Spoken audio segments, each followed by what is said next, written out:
जय हिंद दोस्तों। कैसे हैं आप सब। स्वागत है आप सबका अपने चैनल स्कूलिंग एजुकेशन पे। दोस्तों, आज हम लोग क्लास 6 का भूगोल का पुस्तक एनसीईआरटी भूगोल का पुस्तक अध्याय 2 पढ़ने वाले हैं, जिसका नाम है ग्लोब अक्षांश देशांतर। दोस्तों, अगर आप चैनल पर नए हो तो चैनल को सब्सक्राइब कर दें, वीडियो को लाइक कर दें और जितने भी आपके फ्रेंड सर्कल हैं सबके साथ वीडियो को शेयर कर दें। दोस्तों, वीडियो के अंत तक बने रहें। इस अध्याय से जितने भी संभावित प्रश्न हैं हम लोग सबको अंत में डिस्कस करने वाले हैं, और जितने भी इस चैप्टर से संबंधित प्रश्न होते हैं उसके साथ जो भी प्रीवियस ईयर में आए हुए प्रश्न होते हैं उसको भी हम लोग साथ में साथ देखते हुए जाते हैं। ठीक है, तो बिना देरी किए हम लोग चलिए शुरुआत करते हैं वीडियो को। तो दोस्तों, हम लोग देख यहाँ पे पिछले अध्याय में हम लोगों ने सौरमंडल के बारे में अध्ययन किया। अगर वीडियो आपने अभी तक नहीं देखा है तो आप लोग प्लेलिस्ट में वीडियो है, ठीक है, तो वहाँ से आप लोग वीडियो सौरमंडल को देख सकते हैं। ठीक, उसमें हम लोगों ने पढ़ा कि पृथ्वी हमारी क्या है, गोलाकार नहीं है। पूर्ण रूप से पृथ्वी जो है वो गोलाकार नहीं है। तो कैसा है, पृथ्वी के आकार को क्या कहते हैं दोस्तों। हम लोगों ने पिछले अध्याय में पढ़ा कि पृथ्वी के जो आकार है उसको हम लोग भू आव कहते हैं। क्या कहते हैं, भू आव। मतलब भू आव का अर्थ होता है पृथ्वी के समान। पृथ्वी जो है वह पोल्स मतलब ध्रुवों की ओर है वो चपटी है थोड़ी सी। ठीक है, तो यहीं पे यहाँ पे बताया गया कि पृथ्वी का आकार पूरी तरह से गोल नहीं है, गोलाकार नहीं है।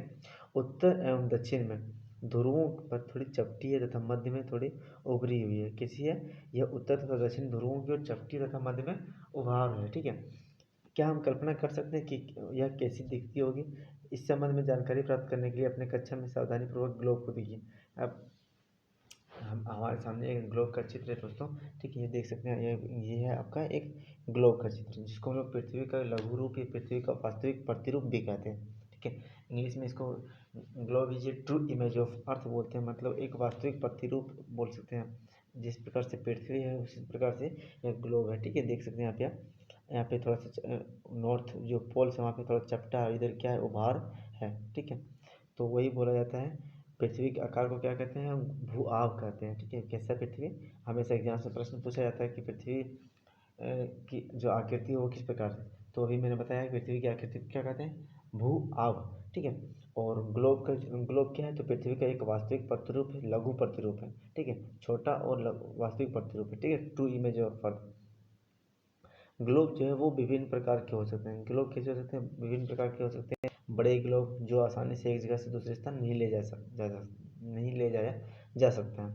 ठीक है, एक होता है पॉकेट में रखने योग्य छोटा ग्लोब। ठीक है, गुब्बारे जैसा ग्लोब जिसको में हवा भरी जा सकती है, वो आसानी से एक जगह से दूसरी जगह ले जा सकता है। तो ये ग्लोब के प्रकार दिए हुए हैं यहाँ पे। ठीक है, तो दोस्तों ग्लोब स्थिर नहीं होता है। ग्लोब जो है वो रोटेट करता है, घूमता रहता है। इसे उसी प्रकार घुमाया जा सकता है जैसे कुम्हार का पहिया लट्टू की तरह, या फिर लट्टू घूमता है।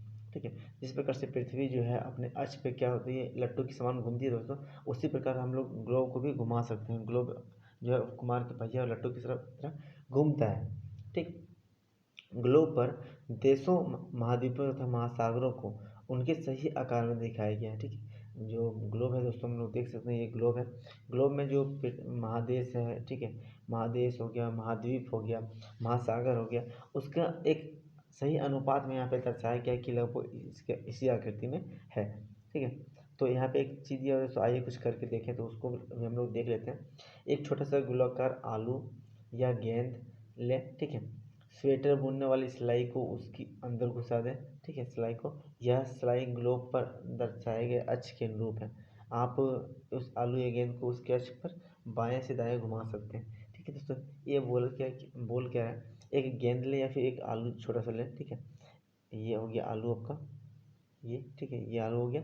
उसको जो स्वेटर बुनने वाला जो है ना सुई होती है, उसको आदर्शी करके मतलब उसमें डालने के लिए बोल रहा हूँ, घुसाने के लिए। ठीक है, तो उसके बाद आप लोग देखते हैं वो मूविंग होता है अंदर से, उसको अक्ष को पकड़े रहेंगे और वो क्या होगा, अपने जगह पे वो घूमेगा आलू एक गेंद। ठीक है, वही एक क्रियाकलाप एक्टिविटी के लिए बताया गया था। अब आगे हम लोग दोस्तों देखते हैं पृथ्वी के समान ले को पृथ्वी के समान किसी गोले पर किसी बिंदु पर स्थिति का वर्णन करना कितना कठिन है। पृथ्वी का जो है पृथ्वी का समान, पृथ्वी कितनी बड़ी है हम लोग जानते हैं दोस्तों। पृथ्वी एक ग्रह, बहुत बड़ा ग्रह है, ठीक है। तो उसका जो समान, जो उसके गोले पर किसी बिंदु की स्थिति कहाँ पे होगी, पृथ्वी हम लोग मतलब मान लेते हैं पृथ्वी पे हम लोग भारत में रह रहे हैं, तो पृथ्वी के एग्जैक्ट लोकेशन हम लोग कैसे ज्ञात करेंगे कि कौन सा चीज़ ये कहाँ पे है, उसकी स्थिति कैसी है, ठीक है। यह प्रश्न उठता है, तो इसी पर किसी स्थान की स्थिति कैसी बताई जा सकती है। इसके लिए हमें कुछ बिंदुओं एवं रेखाओं के संबंध की आवश्यकता होती है, ठीक है। तो कौन सी आकृति या फिर कौन सी भू आकृति कहाँ पे स्थित है, कौन सा देश कहाँ स्थित है, कौन सा महासागर कहाँ पे स्थित है, उसकी एग्जैक्ट लोकेशन हम लोग याद कैसे कर सकते हैं पृथ्वी पे। तो उसके लिए हम लोग क्या करते हैं, कुछ जो रेखाएं हैं उसका सहायता लिया जाता है। तो ये कौन सी रेखाएं हैं दोस्तों, तो ये आपकी अक्षांश और देशांतर रेखाएं हैं, ठीक है।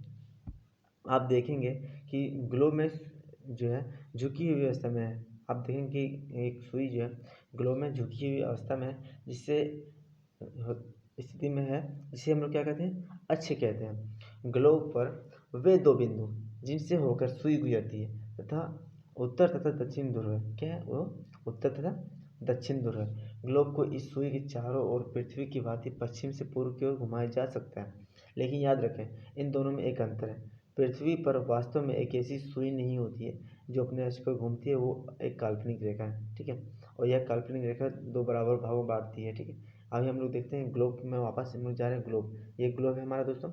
ग्लोब में जो अक्ष क्या है, तो ये जो सुई आप देख सकते हैं, एक सेकेंड, ये जो सुई देख सकते हैं और इधर से, तो इन दोनों अक्षों को मिलाने वाला, इन दोनों लाइनों को मिलाने वाला जो लाइन है उसको हम लोग क्या बोलते हैं, अक्ष कहते हैं। और इसी पे जो है पृथ्वी क्या करती है, वह पश्चिम से पूर्व की ओर वह रोटेट करती है, घूर्णन करती है अपने अपने अक्ष पे, ठीक है, ठीक है। और जो दोस्तों एक ऐसी रेखा है जो है पृथ्वी के दो बराबर भागती हुई काल्पनिक रेखा है, ठीक है। ऐसे समान मतलब जो ऐसी रेखा है पृथ्वी पे खींची नहीं गई है, ठीक है, नहीं ऐसी सुई है जो पृथ्वी जिस अक्ष पे टिका हो, ग्लोब जिस प्रकार से अक्ष पे टिका हुआ है, ऐसी पृथ्वी पे कोई सुई नहीं है कि पृथ्वी कोई उस अक्ष पे टिका हो, ठीक है। आगे बात करें दोस्तों यहाँ पे कि एक काल्पनिक रेखा जो पृथ्वी ग्लोब को दो बराबर भागों में बांटती है, उसे हम लोग क्या कहते हैं, उसे हम लोग विषुवत वृत्त कहते हैं। ये जो ग्लोब है दोस्तों, ग्लोब मान लेते हैं, ये आपका एक ग्लोब है, ठीक है, एक ग्लोब है। ग्लोब को मान लेते हैं एक ऐसा लाइन जो दो बराबर भागों में बांटता है, उसको हम लोग क्या कहते हैं, उसको हम लोग विषुवत वृत्त कहते हैं, ठीक है। पृथ्वी के उत्तर में, कहाँ पे, पृथ्वी के उत्तर में आधे स्थित आधे भाग को उत्तरी गोलार्ध तथा दक्षिण वाले भाग को दक्षिणी गोलार्ध कहा जाता है। यह दोनों बराबर के आधे भाग होते हैं, ठीक है। इस प्रकार विषुवत वृत्त पृथ्वी पर एक काल्पनिक वृत्त है। किस प्रकार के वृत्त है, एक काल्पनिक वृत्त है। जितनी भी रेखाएं, जितने भी लाइन्स के बारे में हम लोग चर्चा करेंगे दोस्तों, वह पृथ्वी पे खींची नहीं गई है, लेकिन काल्पनिक लाइन्स है, ठीक है। यह पृथ्वी पर विभिन्न स्थानों की स्थिति बताने के लिए महत्वपूर्ण संदर्भ बिंदु है, ठीक है। विषुवत वृत्त से ध्रुवों तक स्थिति सभी समांतर वृत्तों को अक्षांश रेखाएं कहा जाता है, और अक्षांश को अंश में मापा जाता है, इसलिए हम लोग डिग्री में मापते हैं इसको। अक्षांश को किस में मापते हैं, तो हम लोग अक्षांश को डिग्री में मापते हैं, अंश में मापते हैं। अब हम यहाँ देखते हैं दोस्तों, ये देखिए आप लोग, एक ग्लोब, एक सर्कल बना, एक ग्लोब बना हुआ है, ठीक है। ग्लोब ये है आपका, ठीक।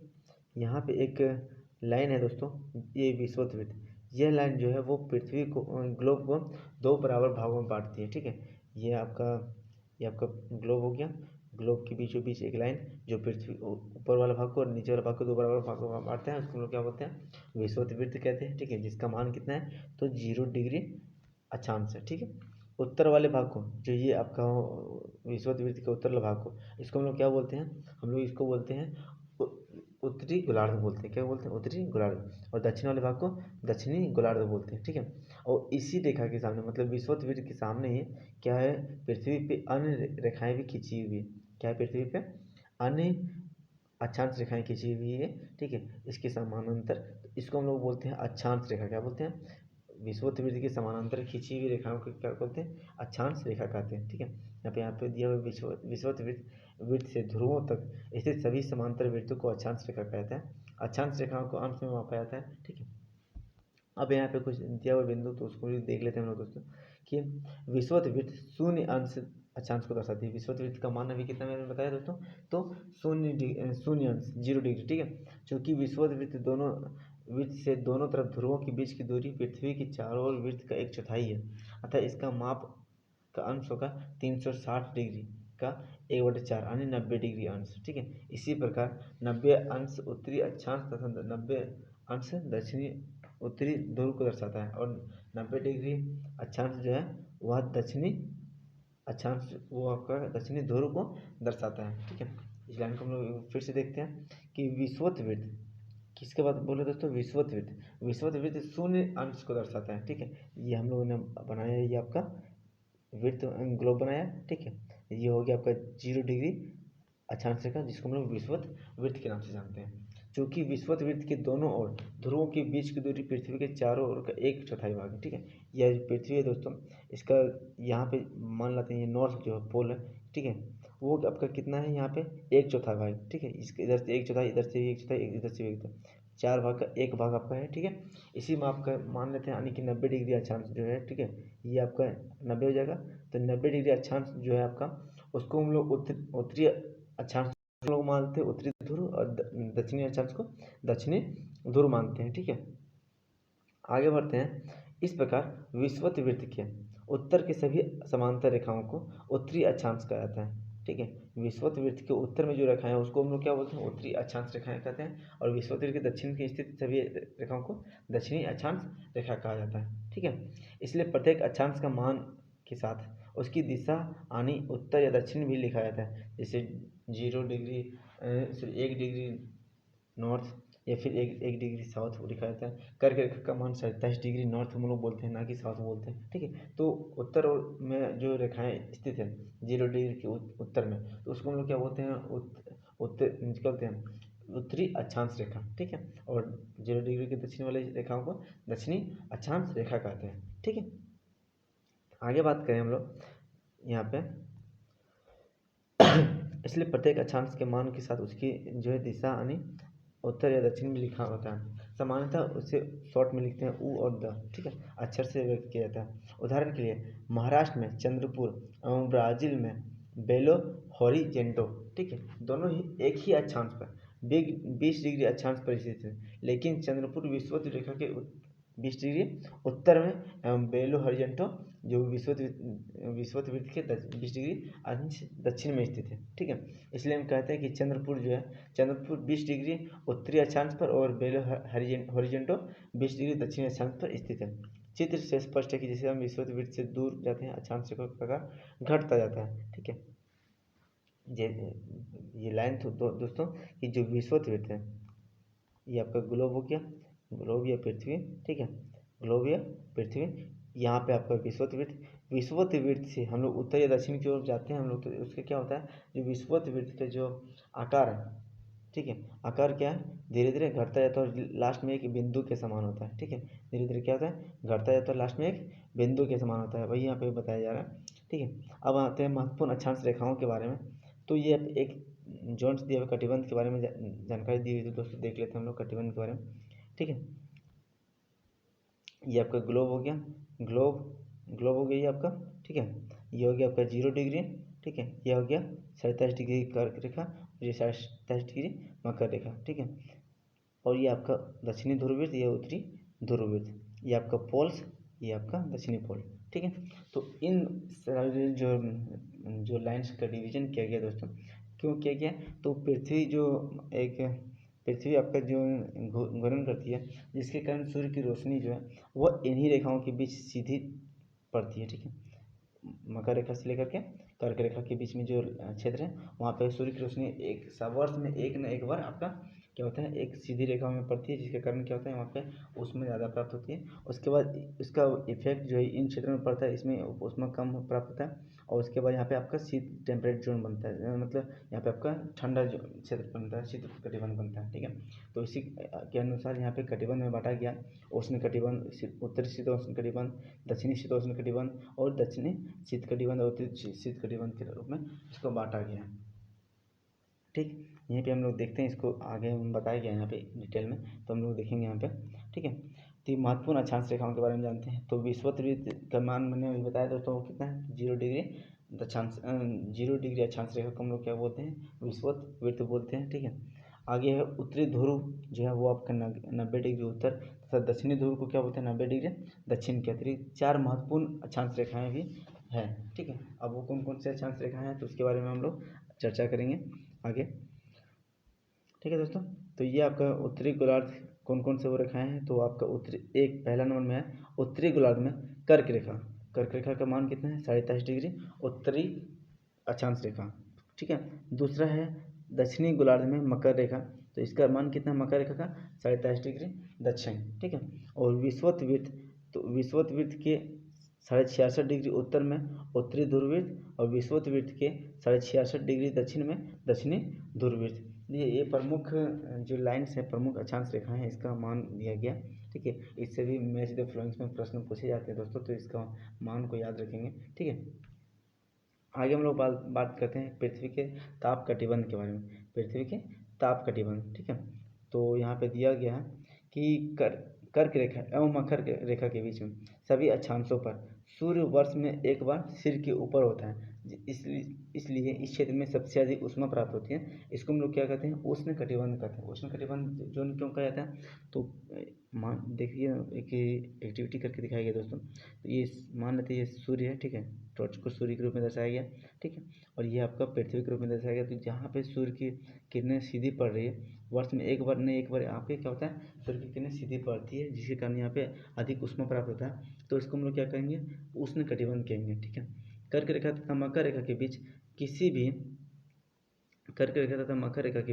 किसी भी अक्षांश पर दोपहर का सूर्य कभी सिर के ऊपर नहीं होता है। ठीक है, ध्रुव की तरफ सूर्य की किरणें तिरछी होती है। इस प्रकार उत्तरी गोलार्ध में कर्क रेखा एवं उत्तरी ध्रुववृत्त तथा दक्षिणी गोलार्ध में मकर रेखा एवं दक्षिणी ध्रुववृत्त के बीच वाले क्षेत्र को हम लोग क्या कहते हैं तापमान यहाँ पे मध्यम रहता है, इसलिए इसको शीतोष्ण कटिबंध के नाम से जाना जाता है। यहाँ पे मैंने बताया था दोस्तों ये वाला क्षेत्र है। ठीक है, यहाँ पे क्या होता है मान लेते हैं ये सूर्य आपका, ठीक है, सूर्य से क्या हो रही है यहाँ पे रोशनी आपकी सीधी वर्ष में एक ना एक बार आपका सूर्य की रोशनी जो है वहाँ पे सीधी पड़ती है। ठीक है, तो इसके कारण यहाँ पे उष्मा अधिक प्राप्त होता है। इसको हम लोग क्या बोलते हैं उष्ण कटिबंध जोन बोलते हैं। ठीक है, क्या बोलेंगे उष्ण कटिबंध जोन बोलेंगे। ठीक है, उसके बाद यहाँ पे दोस्तों यहाँ पे मकर कर्क रेखा से लेकर के उत्तरी ध्रुववृत्त कर्क रेखा से लेकर के उत्तरी ध्रुववृत्त यहाँ पे क्या होती है सूर्य की किरणें जो है तिरछी पड़ती है। ठीक है, यहाँ पे सीधी नहीं पड़ती है, तो यहाँ पे तापमान जो है मध्यम रहता है, इसलिए इस क्षेत्र का नाम क्या बोला गया शीतोष्ण कटिबंध बोला गया। क्या बोला गया शीतोष्ण कटिबंध। ठीक है, और उसके बाद जो है आपका जो ध्रुव क्षेत्र है, ठीक है, उत्तरी ध्रुववृत्त से लेकर के 90 डिग्री अक्षांश के आसपास। ठीक है, तो वहाँ पर जो है वो सूर्य की किरणें यहाँ पे उतनी 6 महीने पड़ती है तो 6 महीने नहीं पड़ती है, कभी 6 महीने दिन तो कभी 6 महीने रात होती है। ठीक है, तो उसके कारण यहाँ पे क्या होता है टेम्परेट जोन मतलब एकदम पूरा ठंडी जमा होता है, बर्फ़ की चादर से ढकी हुई क्षेत्र है, तो इसको क्या बोलते हैं इसको शीत कटिबंध के नाम से जाना जाता है। तो आप लोगों ने अभी देखा कि जो पृथ्वी के जो कटिबंध है उसको किस प्रकार से डिवीजन किया गया है, किस प्रकार से बांटा गया है। ठीक दोस्तों, अगर वीडियो अच्छी लग रही है तो वीडियो को लाइक कर दें और कमेंट करें दोस्तों, और अपने दोस्तों के साथ शेयर करें। ठीक है, जो कि एग्जाम्स की तैयारी कर रहे हैं सही सबके साथ वीडियो को शेयर करें।